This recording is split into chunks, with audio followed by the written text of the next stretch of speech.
placidly amid the noise and haste, and remember what peace there may be in silence.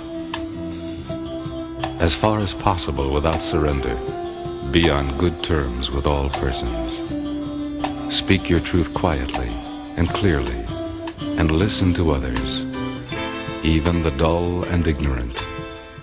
They too have their story. Avoid loud and aggressive persons. They are vexations to the spirit. If you compare yourself with others, you may become vain and bitter, for always there will be greater and lesser persons than yourself. You are a child of the universe, no less than the trees and the stars. You have a right to be here, and whether or not it is clear to you, no doubt the universe is unfolding as it should.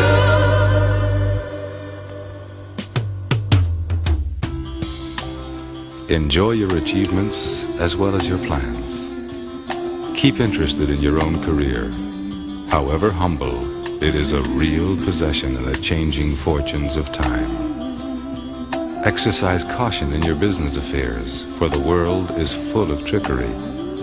But let this not blind you to what virtue there is. Many persons strive for high ideals, and everywhere life is full of heroism.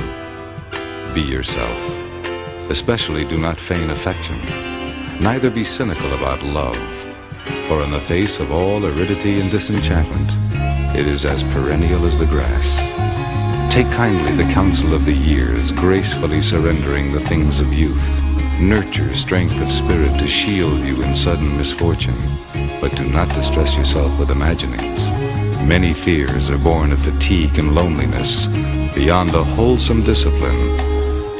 Be gentle with yourself. You are a child. You are a child of the universe, no less than the trees and the stars.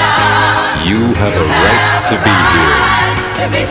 And whether or not it is clear to you, no doubt the universe is unfolding as it should. Therefore, be at peace with God, whatever you conceive Him to be, and whatever your labors and aspirations in the noisy confusion of life. Keep peace with your soul. With all its sham, drudgery, and broken dreams, it is still a beautiful world. Be careful. Strive to be happy. You are a child of the universe, no less than the trees and the stars. You have a right to be here. You are a child of the universe, no less than the trees.